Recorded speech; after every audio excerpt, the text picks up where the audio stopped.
It's so nice to see all of you here, and it's a very, very special Mensa Fund Award, as you can hear, because I'm speaking English. This is the first time in the 10 years that the Mensa Fund is awarded that we're going to do it in English, and that is obviously because we are here at the EMAG, and we want to thank them for graciously inviting us to do here the Mensa Fund Awards today at this wonderful moment.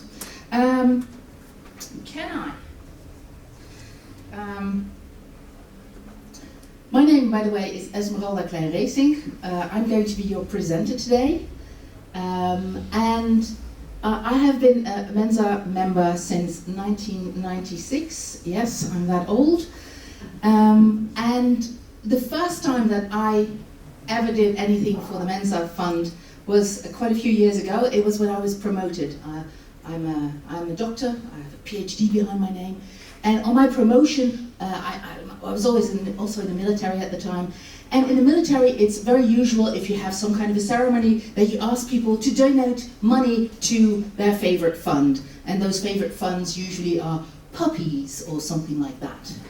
And usually that box is filled up with money. That's fantastic always. And I thought, I want to do it for a fund that I really care about. So I'm going to do it for the Mensa Fund Awards. And I thought, that's going to be wonderful.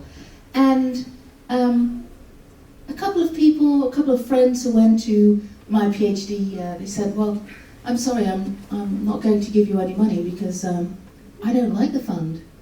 It's highly gifted people. They don't need our help, do they? So I'm definitely not going to give them money. So all in all, there were about 100 people at my PhD, and we raised a phenomenal 214 euros. Yay! As you may have seen when you sat down, we have a QR code on your chairs, and you can donate if you want to. If you say, well, this is a good fund, love that, love the fact that we have free drinks afterwards, love the ideas that the Mensa Fund stands for, please give a donation. And I would love it if the donation in total would at least be 215 euros this time. That would really be wonderful if that was a possibility. Because what is that fund for? Do highly gifted people, do they not need any support? Is that a fund that is not necessary? Well, the Mensa Fund board members think it does. They think three things. They think, well, we want to show the significance of highly gifted people for society at large, and that is apparently something that needs to be done. We want to show and share best practices when it comes to working with highly gifted people, teachers, children, and we want to show a positive image of gifted people. So that is what the Mensa Fund was created for. And one of the ways they're doing that is by doing what we're here for. They award awards to people who do something when it comes to gifted people. And it really amazed me, I have to tell you, that there are so many people doing so many things for highly gifted people in the Netherlands. And we'll talk a bit about that later on, but I was amazed to hear about it. So what they have is 3 awards, and we're going to award those awards today. There's going to be the Popular Award, and this is the envelope with the winner in it. I have no idea who it is, but I'm the one who's going to get the thing out of the envelope. There is the Excellent Award. Oh, let me tell you what the difference is. The Popular Award is people nominated by the audience. Anybody in the Netherlands can nominate somebody, and chosen by the audience. Anybody can pick out from the nominees. Then there is the Excellence Award. The Excellence Award is for the same people that have been nominated by the Dutch audience, but now they're handpicked by the jury. And then there is, you might notice that there are only 2 envelopes. and that has a reason, because the third prize is the Impact Award. That is chosen by the jury and picked by the jury, and we already know who that award winner is, and he's sitting there on the first row. And because we already know that, and it is Professor Dr. Master of Science David Lentig. He makes science fascinating, and he does that by combining aviation, zoology, and robotics. So, as you can understand, we have asked him to do a keynote speech, a 50-minute keynote speech that we will end with. That will be the ending that we're going to look forward to. And what the rest of it, we are going to invite the nominees over to the podium per prize, and I'm going to have a conversation with them. And it's not going to be an interview like, and how does it feel to get nominated?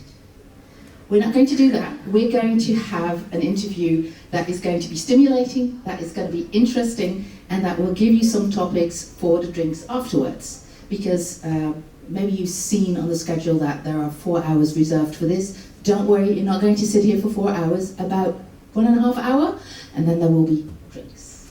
And that is the opportunity to talk among yourselves about the subjects that we're going to raise here today, and you can meet the nominees and the winners there.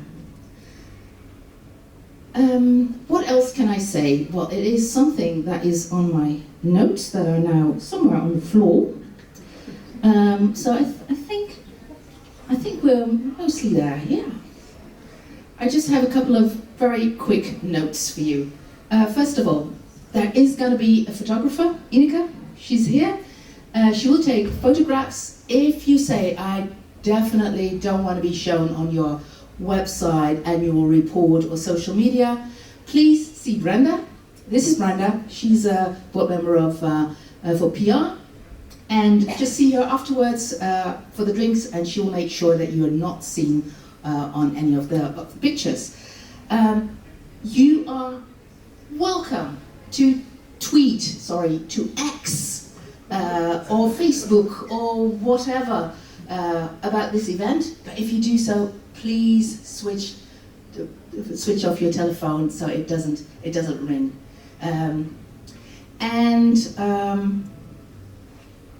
Yeah, and that's basically everything that I have to say for an opening. And the real opening obviously has to come from somebody from the Mensa Fund itself. That's not me. I'm just a presenter today. So I would like to invite Willem Bouwens in a few seconds after we've seen this film about 10 years of the Mensa Fund. Please come over. Die bekende wetenschapper die je inspireert. De maker van die geweldige documentaire. De man of vrouw die beleid wist te veranderen, een vereniging opzetten of fact. Of die persoon of organisatie die een bijzondere prestatie heeft geleverd en zo hoogbegaafdheid en de kansen die dat biedt in een positief daglicht stelde of hielp om hoogbegaafd talent beter te benutten. Dat zijn de kandidaten voor een Mensa Fonds Award. Dit jaar reiken wij deze prijzen voor de 10e keer uit. Zo steunen we mensen en initiatieven en zorgen we voor brede positieve publiciteit voor hoge intelligentie in zijn algemeenheid en voor de genomineerden en winnaars in het bijzonder. En dat is winst voor hoogbegaafden en de samenleving als geheel.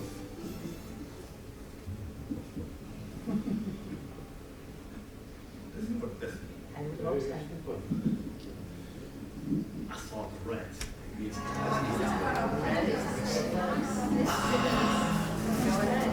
Was a test. Okay, thank you. Welcome everybody. I was asked to do the opening speech of this ceremony. You probably expected to find here Greta van Geffen, and for the chair of the Dutch Mensa Foundation. Unfortunately, she cannot be here this afternoon.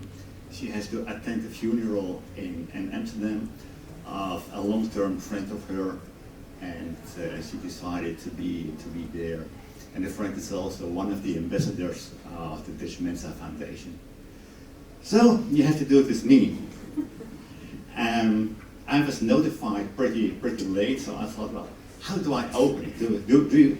Shall I look back of what we accomplished over the past 10 years? That takes a long time, about an hour. So I decided not to go back to 2013. I decided to go back to 1946. In 1946, the Mensa was founded.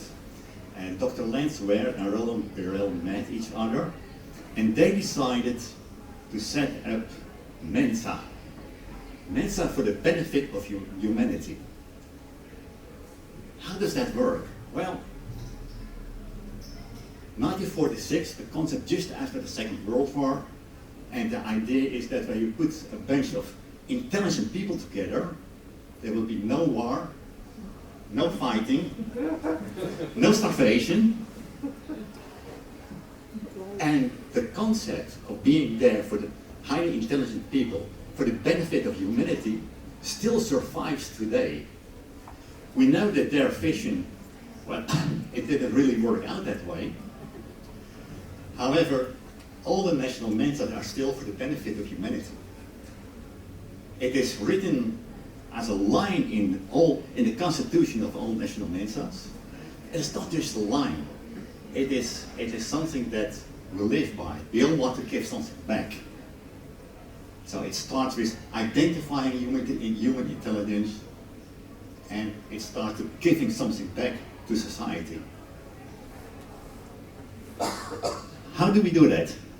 Well, through Mensa.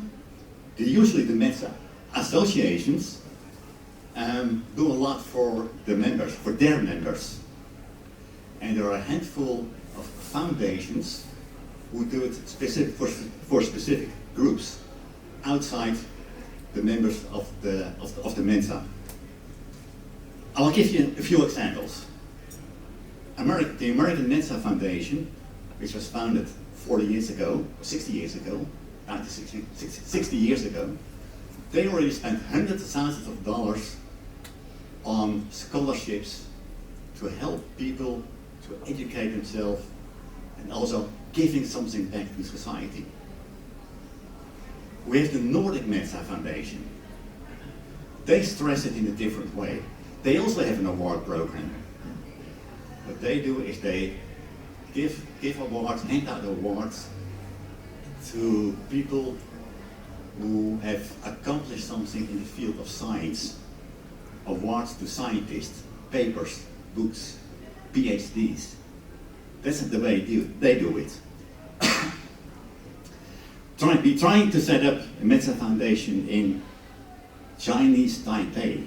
It's got different challenges. But what you can see is they all focus on a different area to give something back to society. The last one I want to mention is Mensa India. How do they do it? Well, they have schools. They have schools for the young children who would not have had the opportunity to go to school. They pay for it. They have their own Mensa schools. Because that works in India. It doesn't work here. It doesn't work in the United States.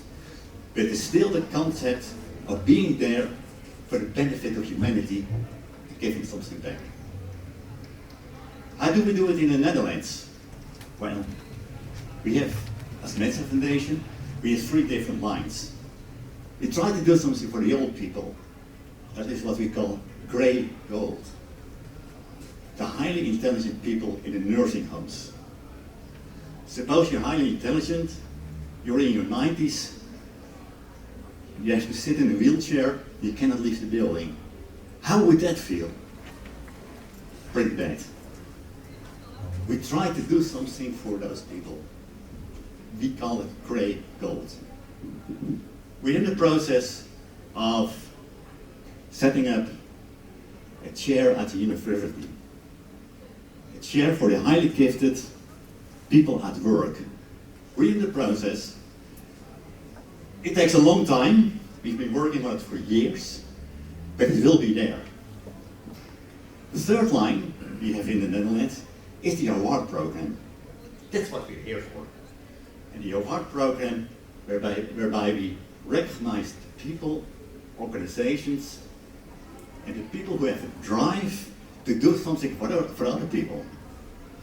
When you look back at the nominees and the winners over the past year, they all have the drive to do something for the highly gifted. Their blood, sweat and tears is in it. So later today, we're going to hear something about what these people have done. And that's great. And I think it's better to listen to the motivation of those people than to listen to my motivation. I give it back to you, Esmeralda. Thank you. Thank you very much. So that's what we're here for. Let's talk to the jury. Let's invite Angela Riedering to the front and to discuss how the jury works with those 3 awards that Willem just thought about. After we've seen this film of who the jury is.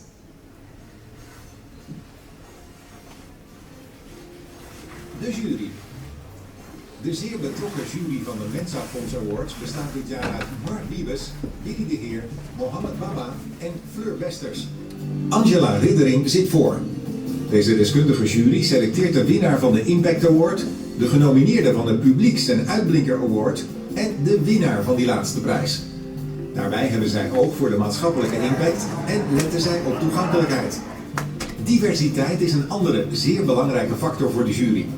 Het resultaat van al deze zorgvuldige overwegingen vormt de lijst van de unaniem gekozen genomineerden. By the way, the voice-over you hear is our own Mensa voice-over, Erik Westrop.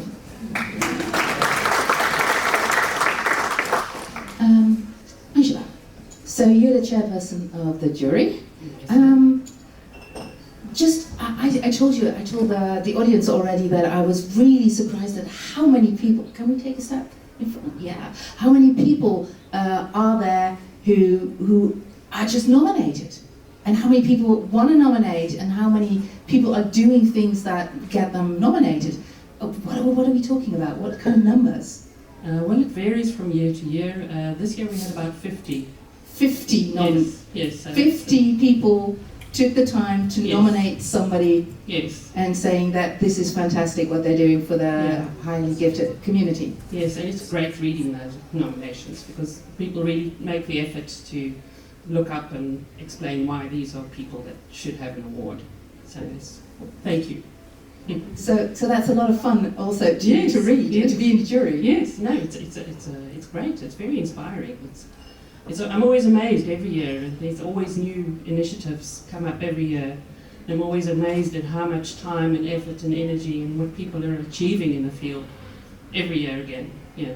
So how do you choose somebody from 50 nominations? Because you have 2 people for the Popular Award, you have 2 nominees for the Excellence Awards, and then you pick one yourself. They don't have to be nominated. No. But we're going to talk about that later on. But how do you pick them? Well, we've developed quite a good system during the last 10 years. We start off with, on the left-hand side, with all the nominations. This is how you do it. This is the real mirror board. Yes, this is the mirror board we work on. And then we start talking about the people that have been nominated and sort of moving them from left to right. And so they sort of move from one column to the next, and we discuss them as we go along. All the fantastic work that's been done. And this is not 50, by the way. No, this is altogether. I think it was 19 altogether. So some initiatives have more than one nomination. Oh, so, wow. Yeah. Oh, that's also then you get all kinds of stories about one initiative. So that's also makes it more difficult as well. And we look at, once we've got about 6 or 7 on the right-hand side, then we start looking at the total picture. So we sort of discuss the pros and cons and then start looking at the total picture. Have we got people from education and people who are also active in the workforce with highly giftedness? Because you're not only gifted when you're at school, you're also gifted when you're in the workplace. So we look at on that side, is the total picture going through all phases of life. We also look at geographical distribution. Do they come from all over the country? We did make a mistake once, there were 3 from Amsterdam. No. So we're not doing that again. So we look at the whole, are they coming from the whole country? We look at accessibility.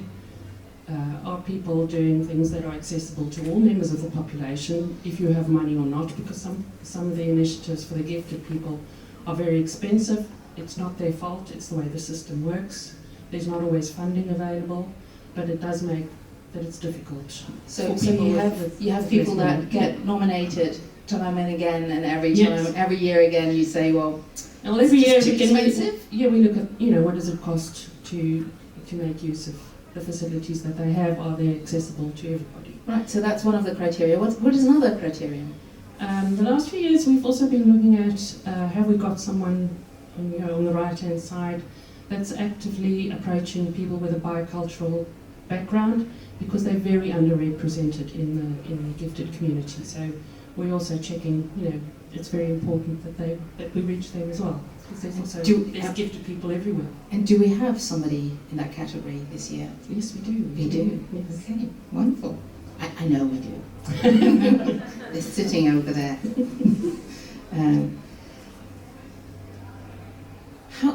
Last question.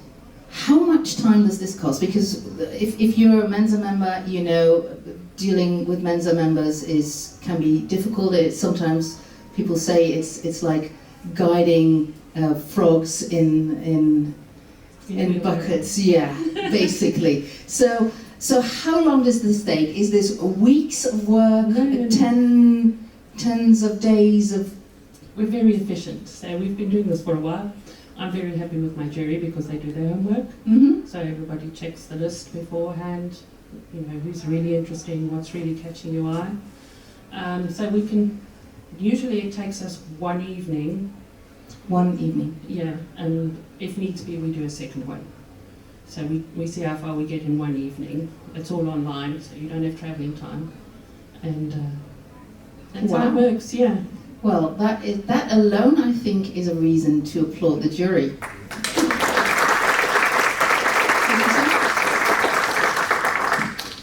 Well, then let's go, while Angela goes back to her table, and let's go for the first award. That, obviously, is the Popular Award. And the Popular Award is the award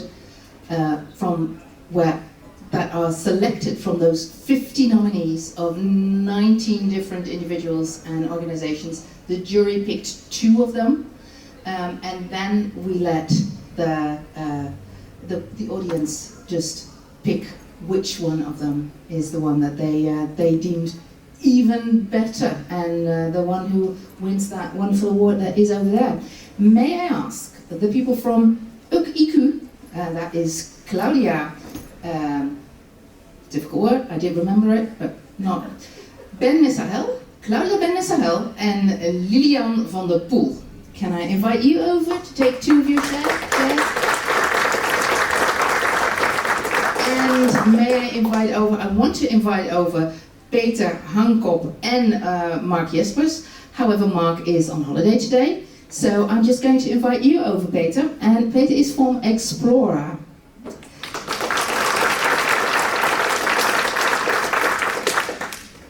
Let's start with the 2 of you. I'm just going to ask you to step down immediately. No, you can still sit, Peter, but I'm just going to ask these 2 ladies. No, I'm going to do that from this side, otherwise Peter is going to be distracted by my backside. You do a lot of things. Let's first say they're called IQ. We're not going to translate that, but I'm going to tell you what it stands for. IQ means something like little one. It's a cozy term for toddlers and babies in Dutch. So that's IQ, and then IQ is the Dutch for IQ. So little one IQ. So you do something with little ones, and not just something. You do 3 different things when it comes to working with little ones, with UKI's. You both have an IQ group.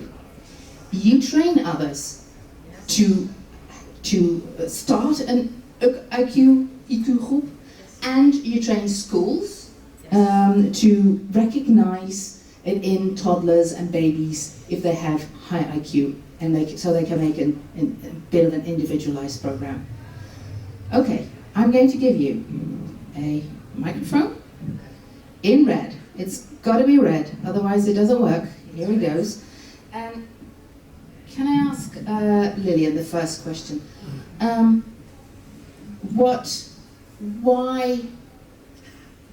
Why did you start this? Are you a teacher, or no, you're not? Why did you start this then? I'm no teacher at all. Yes, I am a teacher, but without papers, so that's a totally different kind of thing I'm doing. I started this because my girls, are very gifted, and well, they had a very hard time in preschool situations and in groups especially. Then I realized one day, like, what if it is inherited? Then you have the traits already from birth. When you have the traits from birth, you should be supported from birth. Well, the first time parents take care of you, but then there's a moment you get into society, even it's the little kids, the UG society, and then things start going wrong. What kind of things go wrong? How do you know that something went wrong with your kid? Oh, she just didn't want to go. She was protesting all the time, and like, I'm not learning one thing there, so why should I go there? That's actually what she communicated with us when she was about 2.5 years old. And that was a That's moment really where- early. Yeah, that's really early. Yeah, but we see it in the groups also. We see that the children are protesting, like, I don't want to be there, even though they don't have the words. Can you explain what the kind of things is that they run into? Yeah, well, you have a very good example for that. Yeah. Yes, imagine a 2-year-old boy or girl, it doesn't matter, asking another toddler for a dark red cube. And suddenly it gets just a cube. Okay. A blue cube. Or yellow one. Whatever color. Light blue.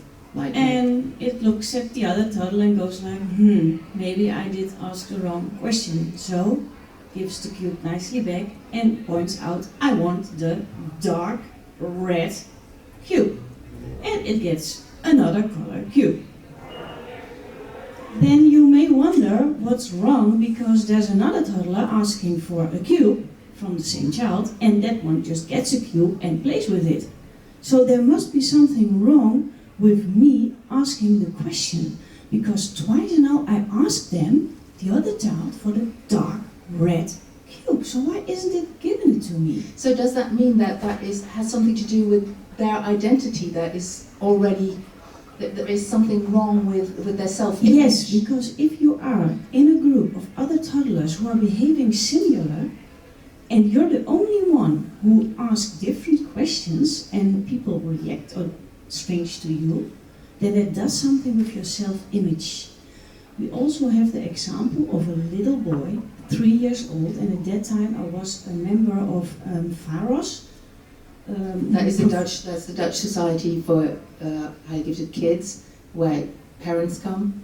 And we organized reading for them. And for children we had a gymnastic full of stuff. And every now and then the parent went to look at the children, because they were from the age like 2 or 3 years old till 14, 15 years old. And then I came into the room, it was my time to check, and I saw a little boy, 3 years old, standing like this against the wall. Uh-oh. Uh-oh. So I approached the boy and asked, are you okay? Is there something I can do? And until today, I remember, and I really get emotional of that, is the boy's answer. Yes, I'm fine, but there's more of me. People like me. And I said, yes, there is. But unfortunately, maybe not in your street or in your classroom, but they are. And that's when I realized those children need peers, need other little children who think the same, who are the same, who act the same. And that is what you give a kind of a Yes. peer group for.